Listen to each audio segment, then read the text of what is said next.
से रिश्वत लेने का ये मामला investigation agency Lahore and Sarfaraz Chaudhry साहब उन्हें जनाब सस्पेंड कर दिया गया है। इसको गालियां दो, बच्चा कहता है कि ठीक कहना तो अपनी फैमिली के सामने रोया क्यों था। 3 दिन बाद मैंने किसी अपने को देखा, वही बिग ब्रदर उधर मौजूद था। हमारे पास पैसे नहीं थे, वो जो पैसे आने और किस तरह इससे निकलूं मैंने यार कसम से अकेले देखना गवारा नहीं हो रहा था। डकी भाई का जो उसने अभी लेटेस्ट जेल में जो भी उसके साथ वाक़या हुआ है करना, तो मैंने बोला आप लोगों के साथ देखते हैं। तो चलो शुरू करते हैं। देखो अभी तक मैंने शुरू भी नहीं किया है, अभी मैं शुरू करूँगा, ठीक है? तो चलो। 16 अगस्त 2025 को जब मैं सो के उठता हूँ, मैं बड़ा एक्साइटेड होता हूँ क्योंकि हमने अपने दोस्त वगैरह मेहमान बुलाए होते हैं, हमने अपने घर में दावत रखी होती है, मेरे सब दोस्त आते हैं, बड़ा एंजॉय करते हैं, हम खाना शाना खाते हैं, गपशप लगाते हैं, मेहमान चले जाते हैं। उसके बाद मैं और रू पैकिंग में लग जाते हैं क्योंकि हमें मलेशियन गवर्नमेंट का एक इवेंट है, उधर से इनवाइट आया होता है कि भाई आप आए हमारे लिए कुछ वीडियोस वगैरह बनाए। पूरे पाकिस्तान से उन्होंने एक मेल और एक फीमेल को चुना, जिसके अंदर मेल में उन्होंने मुझे चुना, बाकी कंट्रीज से भी उन्होंने एक मेल एक फीमेल इनवाइट किए हुए थे। और मैं बड़ा एक्साइटेड था कि पूरे पाकिस्तान के अंदर से उन्होंने एक बंदा चूज करना है और उन्होंने मुझे चुना। मैं बड़ा ऑनर फील कर रहा। हमने बड़ी जल्दबाजी में पैकिंग की क्योंकि मेहमान आए होते हैं, हमें टाइम नहीं मिलता और मुझे नहीं पता था कि जब हम पैकिंग करके अपने घर से निकलेंगे तो मेरी ज़िंदगी का सबसे मुश्किल वक्त शुरू हो जाए। मेरे वो गुमान में भी नहीं था कि मेरे साथ क्या होने जा रहा है। हम जब पैकिंग करके सामान गाड़ी में रखते हैं, गाड़ी हमारी एयरपोर्ट की तरफ चल पड़ती है। एयरपोर्ट पहुंचते हैं, हम सामान अपना अनलोड करते हैं। रात के 9 बजे के करीब हमारी फ्लाइट होती है, हम काउंटर पे जाते हैं और हमें अपना बोर्डिंग पास मिल जाता है। उसके बाद जहाँ पे इमिग्रेशन होनी होती है, जहाँ पे आपके पासपोर्ट का स्टैंप लगती है, हम जब वहाँ पे पहुँचते हैं तो वो मेरे से पूछते हैं कि आप पे कोई FIR तो नहीं है। मैंने कहा नहीं। कहता आपका साइबर क्राइम में कोई इशू है क्या? मैंने कहा नहीं। कहते आप हमारे साथ आ जाए। मैं और वो एक दूसरे की तरफ देखते हैं कि ये क्या हो।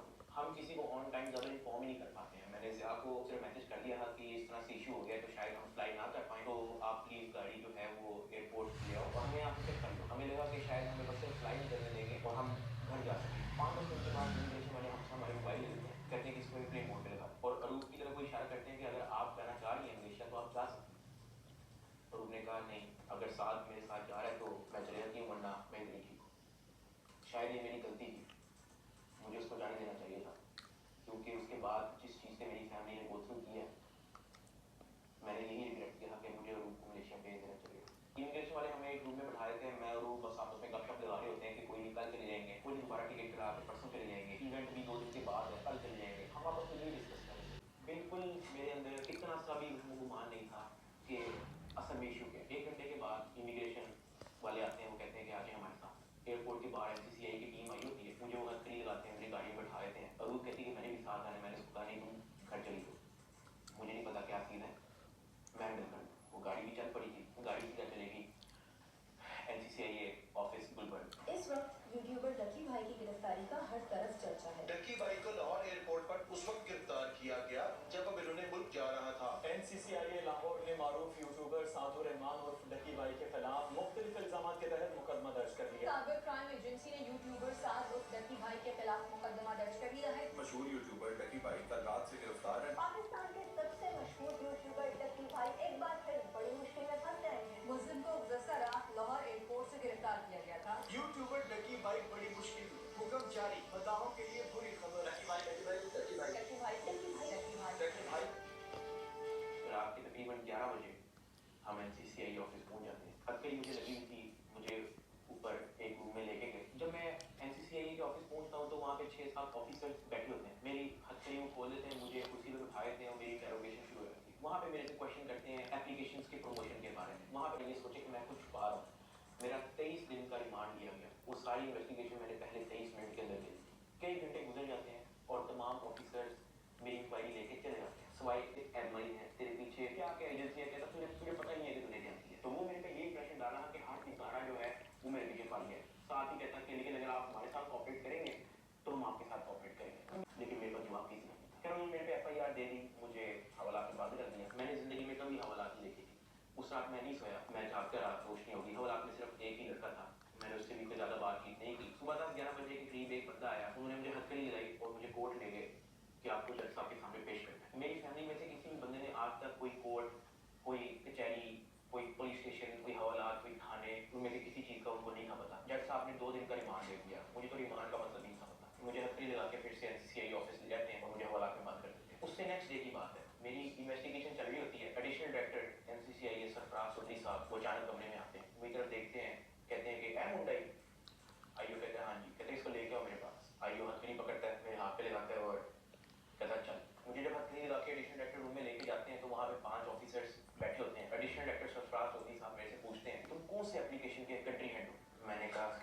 किसी एप्लीकेशन का कोई कैंडिडेट नहीं है। वो अपनी खुशी से अचानक होता है, कहता तेरी माँ किधर से आता है पैसा तेरे पास? मैंने कहा सर मैं यूट्यूबर हूँ, मेरे 8 मिलियन सब्सक्राइबर हैं, उधर एडसेंस अभी मैं बात कर ही रहा हूँ। कहता है कि तुम मेरे वतन अजीज के बच्चों को खराब कर रहे हो। क्या कहता है तुम्हारा बाप? मैंने कहा जी यूनिवर्सिटी के अंदर प्रोफेसर है। तो कहता तुम इतने क्यों हो? मैं चुप रहता हूँ। वो चीख के बोलते, कहता बोल। मैंने कहा जी सर मैं सिर्फ वीडियोस बनाता हूँ, मैं यूट्यूबर हूँ। माँ बहन की गालियाँ वो देता रहता है। उसने मेरे मुंह पे बहुत जोर का थप्पड़ लगाया। मैं बिल्कुल चुप होकर ऐसे नीचे करके खड़ा हो गया। तो कहता मुंह देखा मुंह देखा। अभी मैंने मुंह पर किया नहीं। वो जोर से चीख के कहता मुंह देखा। अभी मैंने वो मुंह पर किया कि उसने मुझे दूसरा थप्पड़ लगाया। मैं वहाँ पे बड़ा हेल्पलेस फील कर रहा कि यार मेरे से ऐसा क्या हो। मैं भी सोच ही रहा था उसको कोई तीसरा थप्पड़ लगाया। मुझे माँ बहन की गालियाँ दी जा रही हैं। मैं अपना मुंह से करके खड़ा हूँ तो मेरे थप्पड़ इधर लगता है। फिर वो कहता मुंह पर कर, फिर मेरा थप्पड़ इधर लगता है। वो मार ही गया जब तक उसका दिल नहीं भरा। मैंने तो गिने भी नहीं है कि उसने मेरे थप्पड़ कितने मारे। फिर वो मुझे कहता कि अपनी टांगे बैंड कर। मैंने अपनी टांगे बैंड कर ली। कहता हाथ ऊपर कर। मैंने अपना हाथ ऊपर कर लिया। वो घर में एक वीडियो कॉल लगाता है जो एक बच्चा रिसीव करता है जिसकी एस्टिमेटेड तकरीबन एज होगी 7 साल। एक हाथ में सिगरेट होती है। वो उस बच्चे से पूछता है कि डकी भाई को जानते हो? तो बच्चा कहता है जी। वो बैक कैमरा ऑन करता है, मेरे हाथ खड़े होते हैं, टांगे बेंड होती हैं। वो कैमरे से दिखाता है उस बच्चे को कि कौन है ये। कहता है डकी भाई। तो कहता है कि तुम इसके प्रोग्राम देखते हो? कहता जी। तो पीछे जो प्राइवेट मुलाजिम खड़ा होता है वो बहुत जोर का पीछे थप्पड़ मारता है। तो सरफराज चौधरी साहब उस 7 साल के बच्चे को कहते हैं ये देखो इसके साथ क्या हो रहा है, आप देखोगे तुम इसका प्रोग्राम? कहता नहीं। चलो फटाफट इसको गालियां दो। बच्चा कहता है कि सरफराज चौधरी साहब कहते हैं और बच्चा। सरफराज चौधरी साहब कहते हैं और बच्चा। थप्पड़ वो मारी जा रहा होता है पीछे। वो वीडियो कॉल पे उस बच्चे को दिखा रहा होता है कि ये तुम इसके प्रोग्राम देखते हो और ये मैं क्या बताऊँ। मैं तो बड़ा हेल्पलेस होता हूँ। मैं समझ नहीं आती कि मैं क्या करूँ और किस तरह इससे निकलूँ। मैंने लैपटॉप के पास और मैंने जीमेल के पास और मैंने एक चीज़ ही छोड़ी। मुझे आज जितने ऑफिसर्स थे वहाँ पे, मुझे एक ऑफिसर आके दिखा दे, बता दे कि डकी भाई ने हमें ये चीज़ नहीं थी दी, इसलिए हमें मारा है। वो तफ्तीश के अंदर इस जगह कोऑपरेट नहीं कर रहा, इसलिए हमने मारा है। मुझे एक बंदा आके दिखा दे यार। मेरा 23 मिनट का रिमांड लिया मैंने, पहले 23 मिनट के अंदर उनको सब कुछ दिए,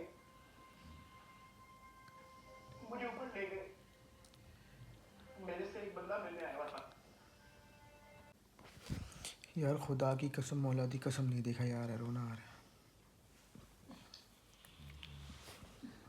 तो बता रहा हूँ अब मार लेंगे कि मुझे मारे कम। वो बड़ा परेशान हुआ, वो बाहर चला गया। कुछ खाने को मेरे लिए लेके आया था, पिज्जा या कोई बर्गर लेके आया था। बाहर जाके मुझे नहीं पता कि उनके जानने वाले थे जुनैद सलीम जो एंकर हैं, उन्होंने कहीं उनको बात बता दी। जुनैद सलीम साहब ने जो है वो अपने पॉडकास्ट के अंदर इसका जिक्र कर दिया कि मेरा एक जानने वाला वहाँ पे गया तो डकी भाई इस हालत में था। तो जुनैद सलीम साहब ने जो है वो इस चीज़ का पॉडकास्ट दे दिया। ज़ेर हिरासत जब डकी भाई थे तो कुछ लोग उनसे मिलने गए तो उन्होंने कहा कि आप पिज़्ज़ा खाएंगे। तो डकी भाई जवाब में उनके पाँव पड़ गया जो उनसे मिलने आए थे और बिलक बिलक के रोने लगा और कहने लगा पिज़्ज़ा को छोड़े। उनसे कहा मुझे मारे कम, ये नहीं कहा कि मुझे ना मारे, तो मुझे मारे कम, बहुत मार रहे हैं। जो फिर मेरे दिल में प्रॉब्लम हुई, मुझे फिर इस बात पे डांट पड़ी कि मैं आगे बात आउट कर रहा हूँ। फिर मैंने फिर डिसाइड किया कि मैंने अब बोलना ही नहीं। मुझे जितना मर्जी मार, मैंने किसी को नहीं बताना। मुझे और आगे वापस बंद कर देगा। किसने मारा था? थप्पड़ वो एल्कारो ने मारा था। थप्पड़ ना एडिशनल डायरेक्टर ने मारा। मैं आपको बताता हूँ जी, डकी भी आके बताएगा कि मुझे चपेटा किसने मारी। और वो बेचारा एक बात कहता था कि यार मुझे मारो ना, मैं कॉपरेट को खा रहा हूँ, मुझे मारो ना। जब इसको पेश करने लगे थे डकी को, तो वही वो आपको बताया था कि मैं इसको थप्पड़ मार के लाया हूँ। आपको वो थप्पड़ मार के लाए, वो मारते थे इसको। अब मैं आपको बताना चाहूँगा कि इस पूरी इन्वेस्टिगेशन के दौरान ये जो असिस्टेंट डायरेक्टर शुएब रियाज जो मेरा इन्वेस्टिगेशन ऑफिसर था, उनका जो फ्रंटमैन था, उसको सिर्फ इस काम के लिए रखा हुआ था कि वो मेरे से पैसों की डिमांड करे। उसने तब मेरे से पूछा कि यार तू बेवकूफ़ है। मैंने कहा क्या हुआ? कहता यार तेरे पीछे आने वाला कोई नहीं। मैंने कहा यार मेरी फैमिली कभी इन चक्करों में पड़ी नहीं है। तो कहता नहीं तू बेवकूफ है, तुझे समझ नहीं आई कि मैं क्या कह रहा हूँ, तुझे अपना मसला नहीं हल करना। मैंने कहा नहीं मुझे नहीं समझ आ रही आप क्या कह रहे हैं। कहता कि तेरा कोई दोस्त पीछे आने वाला, कोई तेरा भाई, कोई तेरा आउट ऑफ कंट्री कोई दोस्त रहता हो, कोई तेरे पीछे आने वाला नहीं। मैंने कहा कि मेरी तो बातचीत नहीं है किसी से, तो मैं इसको क्या करूँ। तो कहता कि ये तेरा आईओ है ना, सारी गेम इसके हाथ में, इसने जो लिखना है तेरे साथ वही हो, तो तू अगर इसके साथ ताउन करेगा तो तेरा मसला हल हो जाएगा। नुकसान करता है सारे टोकन जो मेरे पास डॉज, बिटकॉइन, इथेरियम, मेरे पास दर्जनों टोकन और पड़े हुए थे, वो सारे क्लोज करके उसको यूएसडीटी में खुद कन्वर्ट करता है और वो कहता है कि ये यूएसडीटी ट्रांसफर का है। मैंने कहा सर इसकी क्या वजह है, आपने मेरा पर्सनल लॉस भी कर दिया। कहते हैं कि तुझे अपना मसला हल करना है या नहीं करना। मैंने कहा कि सर लेकिन ये 3,26,000 यूएसडीटी आपने ट्रांसफर क्यों करना है, जो भी आपकी इन्वेस्टिगेशन है आपके सामने, अकाउंट मैंने आपको दे दिया, उसका जीमेल मैंने आपको दे दिया, पासवर्ड मैंने आपको दे दिया, आपने ट्रांसफर इसको क्यों करना है। कहता है तुझे जितना कह रहे हो उतना कर। मेरी 15 मिनट उनके साथ बहस चलती है कि सर ये पैसे ज्यादा हैं, मुझे आप थोड़ी सी इसकी एक्सप्लेनेशन दे दें ताकि मैं मेंटली रिलैक्स रहूं, मुझे थोड़ा सा बता दें कि ये ट्रांसफर आपके पास क्यों करना है। वो मुझे आगे से ये कहता था कि यार लगता है तुझे अपना मसला हल करने का शौक नहीं है। बीच में उसने मुझे बहाने लगाने शुरू कर दिए यार क्योंकि तू हमारी कस्टडी में है, कि तेरा अकाउंट की हैक ना हो जाए, जब तू यहाँ से फारिग होगा तू मुझे बता दी, मैं तुझे सेंड कर दूंगा। आईओ ने मुझे इस तरह की कहानी सुनानी शुरू कर दी। उसने मुझे एक अपना वॉलेट एड्रेस दिया, उसने कहा कि ये सारे पैसे इस पे ट्रांसफर कर। इसने मेरे से जबरदस्ती मेरा फेस आईडी के मेरा ऑथेंटिकेटर सारा लगा के इसने मेरे से जबरदस्ती 3,26,000 यूएसडीटी जिसकी पीकेआर के अंदर वैल्यू बनती है 9 करोड़ पाकिस्तानी रुपए। अब जिस अकाउंट में उसने ट्रांसफर किया, क्या वो एफआईए का अकाउंट था? नहीं। क्या वो एनसीसीआईए का अकाउंट था? नहीं। क्या वो पंजाब हुकूमत, सिंध हुकूमत या किसी केपी की हुकूमत या किसी भी गवर्नमेंट के इदारे की हुकूमत का अकाउंट था? नहीं। क्या वो नैब का अकाउंट था? नहीं। क्या वो स्टेट बैंक का अकाउंट था? नहीं। क्या वो कोई ऐसा अकाउंट था जो कोर्ट की तरफ से जिसकी अप्रूवल मिली हो? नहीं। वो मेरे आईओ असिस्टेंट डायरेक्टर शुएब रियाज साहब का अपना पर्सनल अकाउंट था जिसके अंदर इन्होंने मेरे 9 करोड़ रुपया एस्टिमेटेड ट्रांसफर किए। ट्रांसफर को कोर्ट में नहीं आने देना, ये मेरे पास एक बार भी जेल में ना आए, क्योंकि मुझे पता है उनकी हालत की क्या कंडीशन है। तो बेहोश हो जाते हैं, परेशान हो जाते हैं। हम उनकी सर्जरी के हमने हमारे पास पैसे नहीं थे, वो जो पैसे हमने उनकी जो सर्जरी के लिए देने थे वो उन्होंने ब्लॉक कर दिया। अब कर्जा लेके हम एनसीसीए के ऑफिसर का पेट भर रहे हैं। ये मेरी फैमिली को उस स्टेज पे लेके आए हैं जहाँ पे मैं स्पीचलेस हो गया कि यार मैं क्या करूं। मतलब अब्बा जी के इलाज के पैसे भी उन्होंने ब्लॉक कर दिए। तो ये बात मैंने उनको उधर दफ्तर में ऑफिस में कही थी, सरफराज चौधरी को मैंने खुद उसके मुंह पे कही थी। मैंने कहा मेरा अब्बा हार्ट पेशेंट है, उनकी सर्जरी के पैसे आपने मेरे फैमिली का अकाउंट ब्लॉक कर दिए। ये किस स्टेज पे मेरी फैमिली को ले आए थे। मुझे 23 दिन बंद रख के चुपेरे मार के मुझे कोर्ट पे लेके जाते हैं कि मैं किसी मीडिया के किसी माइक में बोलना दूं। जिस्मानी रिमांड पे एफआईए के पास जाना है या उसके बाद जेल जाना है, तो क्या तो बोलने कोई मसला नहीं है। डक्की भाई आप यूट्यूबर्स को क्या पैगाम देना चाहेंगे? बात नहीं ताहम आज जो है वो बात तो नहीं करने दे रहे, लेकिन डक्की भाई को जो है वो सुबह सवेरे जो है आज अदालत में पेश किया गया है। बिल्कुल भी बात तो नहीं कर सकते डक्की भाई। इससे पहले भी हमने जब इनसे गुफ्तगू करने की कोशिश की है तो एनसीसीआई एहलकारों की जानिब से जो मना कर दिया गया है कि वो किसी भी किस्म से जो है वो गुफ्तगू नहीं करेंगे। डक्की भाई कुछ कहना चाहेंगे? डक्की भाई आप कुछ कहना चाहेंगे? भाई कुछ तो मना नहीं किया आपको, लॉयर्स ने मना किया कि भाई सारी तो आपने तहकीकात के बारे में हमें ताउन किया, उसके बावजूद क्यों ही कहा जा रहा है। मेरी गिरफ्तारी के 23वें दिन जब मुझे जज साहब के सामने पेश किया तो फाइनली मैं जुडिशियल हो गया। जुडिशियल का मतलब ये है कि अब मैं जेल जा रहा हूँ। वहाँ पे उसके कुछ पेपर्स रेडी होते हैं, उसके बाद उसको जेल भिजवाया जाता है। तो जब मैं कोर्ट से एनसीसीआई ऑफिस वापस आया, वही बिग ब्रदर उधर मौजूद था। मेरी तरफ देख के कहा डक्की तेरे से पैसे किसने लिए? मेरा दिल इधर मुंह में आ गया। मैंने कहा यार ये मेरे साथ क्या हो रहा है। क्योंकि उसने मेरे से डायरेक्ट पूछा कि तेरे से पैसे किसने लिए। उसने मेरे से ये नहीं पूछा क्या तेरे से कोई पैसे ले रहा है, उसने मेरे से कहा कि तेरे से पैसे किसने लिए। मैंने कहा कि जी शुएब रियाज और उसकी टीम ने, इन्होंने जो है वो पैसे ऊपर हायर अफसरान को भी पहुंचाने हैं। कहता अच्छा कोई डिटेल है तेरे पास? मैंने कहा कि सर मैं तो इनके साथ हवालात में था जेल में, सेल में, तो मेरी सिर्फ फैमिली को पता है कि एग्जैक्टली क्या हुआ। फैमिली 5-10 मिनट के लिए मेरे से मिली थी, लेकिन उन्होंने मुझे बहुत छोटा मोटा बताया, ज़्यादा डिटेल का मुझे नहीं पता। तो फिर उसने पूछा कि कितने पैसे लिए हैं। मैंने कहा जी 60 लाख रुपए लिए। वो भी मेरी वाइफ को नामजद करने का कह रहे थे कि जो मेरी बीवी को अरेस्ट कर लेंगे, अगर आप चाहते हैं कि हम आपकी वाइफ को अरेस्ट ना करें तो ये 60 लाख रुपया पहुंचाएं। तो वो हमें 60 लाख रुपया उसका हमें दिया। उसने कहा ठीक है तू जेल जा, लेकिन उससे पहले कहीं से कॉल करवा और अपनी फैमिली को कह कि तेरा एक दोस्त मिलने आ रहा है, उससे मिलने। मैंने कहा ठीक है। मैंने कहीं से मोबाइल अरेंज किया, मैंने फटाफट मामा को कॉल की। मुझे सिर्फ मामा था। मैंने को कहा कि मेरा एक दोस्त आएगा उससे मिलने। बिग ब्रदर वहाँ से चला गया। 5-10 मिनट के बाद मुझे भी पुलिस के डाले में बैठाया और मुझे जिस्मानी रिमांड के बाद जब अदालत में पेश किया गया तो अदालत ने गुज़श्ता रोज जो है नकी भाई को जुडिशियल रिमांड पर जो है वो जेल भेज दिया। देख सकते हैं कि नकी भाई को जो है वो जेल मुंतकिल किया जा रहा है। 9 सितंबर 2025 को मुझे जेल भेज दिया जाता है। मैंने अपनी ज़िंदगी में घुमान नहीं सोचा होना कि मेरी ज़िंदगी में ये दिन भी आएगा। जब मैं जेल जाता हूँ सबसे पहले तो मेरी चेकिंग होती है, बालों के अंदर, अंडर आर्म्स, आपकी नाक के अंदर भी देखते हैं, वो आपके कान के अंदर, आपके मुंह के अंदर, आपके लिप्स ऊपर करके आपकी ज़ुबान निकाल के चेकिंग होने के बाद मुझे लेके जाया जाता है मेरे सेल की तरफ, जिसको जेल की ज़ुबान में चक्की कहते हैं। वो फीलिंग ही बड़ी अजीब सी थी कि आपको किसी ने पूछा है, आपसे बात की है किसी ने, और इससे पहले मुझे पता ही नहीं था कि मुलाकात क्या होती है। फिर उसने मुझे मेरे सेल से निकाला, मुझे एक जगह पे ले गया और 3 दिन बाद मैंने किसी अपने को देखा। मेरी माँ अरूप और ज़िया वहाँ पे खड़े हुए थे, लेकिन मैं उनको मिल नहीं सकता था, उनको गले नहीं लग सकता था, मैं उनको सलाम नहीं कर सकता था क्योंकि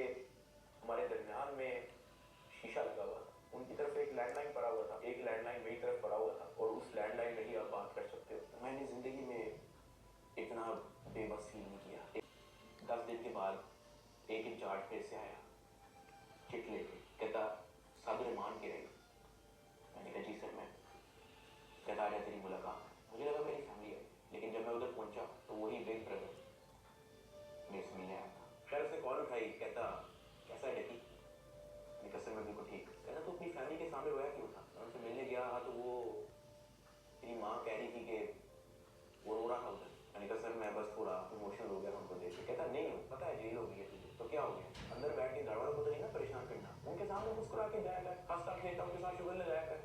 क्या मैं बिल्कुल ठीक हूँ, अंदर बड़ा मजा आ रहा है। मैंने कहा सर वो हो जाता है, मैं तो कोशिश करता हूँ कि मैं उनको कोई टेंशन ना दूँ, लेकिन चेहरे पे बंदे के लिखा आया था। कहता खैर मैं गया उस दिन तेरे घर, माँ जी बहुत परेशान थी, मैंने उनको तसल्ली दी है, फिर मैं सिर्फ ये बताने आया कि तू पकड़ा है। फिर उसने मुझे कहा कि अगर आने वाले कुछ टाइम के अंदर अगर तुझे कोई न्यूज़ से रिलेटेड सुनने को मिलती है तो पैनिक नहीं होना और अंदर किसी से कोई बात शेयर नहीं करनी। कोई पूछे कहना मुझे लगी किसी चीज़, और अपनी फैमिली को भी कह दे कि किसी चीज़ को लेकर पैनिक नहीं होना। अगर कोई प्रेशराइज करने की कोशिश करे, कोई कॉल करे, कोई अप्रोच करे, जस्ट इन्फॉर्म अस। साथ मैंने उनको ये भी बताया कि जब मैं NCCI की कस्टडी में था तो वो मुझे कहते थे कि आपके पीछे MI लगी हुई है। तब उसने मुझे कहा कि जिन लोगों का नाम लेके आपसे पैसे ले रहे हैं ना, मैं उस इदारे से हूँ। फिर उसने मुझे बताया कि एक बार जब मुझे पता लगी तो हमने अपने हायर अथॉरिटीज़ को भी इन्फॉर्म किया तो let me and my team handle it. तूने अंदर किसी से कोई बात नहीं करनी, अपनी फैमिली से ज़्यादा कोई बात नहीं करनी, सिर्फ उनका हालचाल पूछ और रोना धोना बंद कर, उनके सामने शुगर लगा, हंस मुस्कुरा, कह के बड़ा मज़ा आ रहा है अंदर, जो बुरा वक्त था वो चला गया, अब बस तू वक्त काट। फिर मैंने उसको बोला कि सर वो जो एडिशनल डायरेक्टर सरफराज चौधरी साहब हैं वो मुझे रिमांड के दौरान कहते थे कि मैं तेरी हाई कोर्ट तक बेल रोकूंगा, तो उधर बिग ब्रदर कहता कि छोड़ दे, कुछ नहीं हुआ। उसके बाद वो हुए जो किसी ने महमूद गुमान में भी नहीं सोचा था।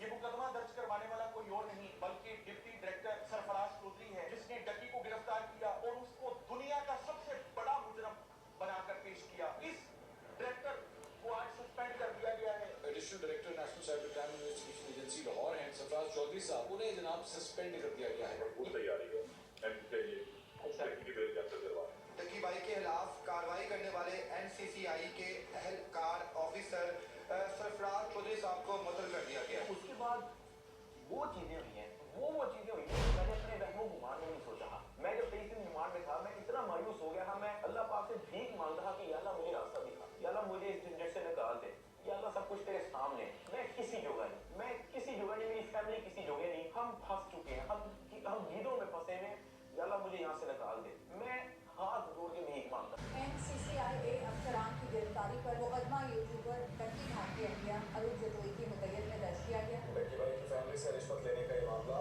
NCCI के अफसरान का जिस्मानी रिमांड मंजूर। अरूप जतोई ने दरखास्त दी है national cyber crime investigation agency के 8 अफसरों और एक फ्रंटमैन पर। ये हो क्या रहा है? बैटिंग एप्स को रोकने वाले ही बैटिंग ऐप के जरिए पैसे मंगवा रहे हैं। मुकदमा डकी भाई की अहलिया अरूप जतोई की मुद्दत में दर्ज किया गया। 12 लोग हिरासत में हैं FIA के। अफसर शुएब रियाज और सरफराज चौधरी, उन्होंने रिलीफ के नाम पर अरूप जतोई से रिश्वत मांगी और 90 लाख रुपए की रकम बतौर रिश्वत वसूल की गई। वो लोग जिनके कंधों पे निजाम की हिफाजत की जिम्मेदारी रखी गई थी, वो ही खुद इस निजाम में नकब लगाने जो तफ्तीशी थे आज वो मुलजिम के रूप में अपने ही इदारे के सामने जवाब दे। 7 अफसरान ने ओहदों से इस्तीफा दे दिया तो 90 लाख रुपए रिश्वत लेने के केस में NCCIA के एडिशनल डायरेक्टर समेत 6 अफसरान का जिस्मानी रिमांड मंजूर कर दिया गया है। आरोप जताई इस बात पर डट गई है कि NCCI अफसरान जिन्होंने उनसे रिश्वत ली है इनको नहीं छोड़ेंगी। जिन ऑफिसर्स ने मेरी फैमिली को मेंटल ट्रॉमा से गुजारा, जिन ऑफिसर ने मेरी फैमिली को मेंटली टॉर्चर किया, जिन ऑफिसर ने मुझे बेवजह मारा, मैं उनसे भीख मांगता गया कि यार मुझे ना मारे, मुझे टेबी मारते गए। जिन ऑफिसर ने बच्चे को वीडियो कॉल करके मुझे उससे माँ बहन की गालियां दिलवाई, अगले दिन उन सबकी खबर आ गई कि वो सब गिरफ्तार हो गए। और ये जो 100 दिन की कैद थी, जब मुझे किसी किस्म की कोई जिनका नाम हमने बिग ब्रदर रखा था, उनसे मैंने रिक्वेस्ट की, मैंने कहा सर मुझे लोगों को बताने दें कि आपने हमारी फैमिली के लिए क्या क्या किए। कहते हैं डकी, we work in the shadows, हमें आपकी अप्रिसिएशन नहीं चाहिए, ये हमारी ड्यूटी, आपकी माँ हमारी माँ है, आपकी फैमिली हमारी फैमिली है। ना हम चाहते हैं कि आप हमारा नाम लें, ना हम चाहते हैं कि आप हमें मेंशन करें। उसने कहा क्योंकि हमारे इदारे का नाम लेके आपको और आपकी फैमिली से फाइनेंशियल बेनिफिट्स दे रहे हैं, तो we have to step in. इदारे की ट्रेनिंग ऐसी है कि अगर हमारे इदारे का कोई नाम लेके अपने लिए कोई बेनिफिट लेगा तो उसकी कोई टॉलरेंस नहीं है, ये हमारी ड्यूटी है। We are here to serve this country. अगर आप गलत होते या आपकी फैमिली गलत होती तो हम आपका साथ ना देते, लेकिन हमने देखा कि हमारी माँ मुश्किल में है, हमारी बेटी मुश्किल में है, हमारा भाई मुश्किल में है, तो हमें आपकी अप्रिसिएशन ही चाहिए। खुश है। और मैं बड़ा हैरान में मैं मुल्क छोड़ के जाऊँगा तो ये तो मेरी सेल्फिशनेस है। यहाँ 8 साल इस मुल्क ने आप पे कोई मुश्किल नहीं आने दी, तो 3 महीने की मुश्किल पे मैं इस मुल्क को छोड़ के कैसे जा सकता हूँ?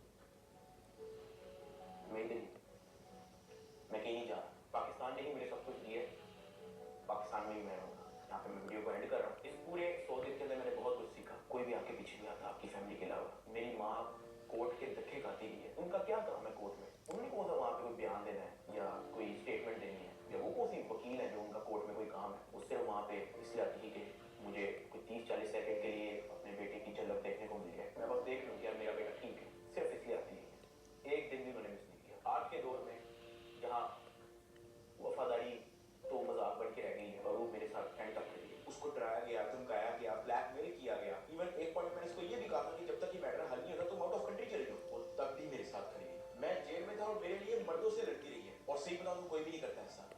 हल्का सा मर्द पे पूरा टाइम आता है, औरतें छोटी चली जाती है, लेकिन अरूब मेरे साथ खड़ी है। मैं इंसान को भी नहीं भूलूंगा। ज़िया अपने सारे काम छोड़ के, अपना यूनिवर्सिटी छोड़ के, अपनी सारी स्टडीज छोड़ के, अपना यूट्यूब चैनल छोड़ के मेरे साथ खड़ा रहा, मेरे साथ एफर्ट उसने एंड तक रखी। मेरे अब्बा जी हार्ट पेशेंट, उनको मैंने मना किया कि आपने बाहर नहीं निकलना, उनके बैंक अकाउंट बंद है, उधार पे मेरे लिए डेली मैसेज भेजते थे अम्मा के थ्रू कि हमारी दुआएं साथ आपके साथ हैं, आपने घबराना नहीं है। मैंने सिर्फ ये रियलाइज़ किया कि आपकी फैमिली के अलावा कुछ मैटर नहीं करता इस दुनिया में।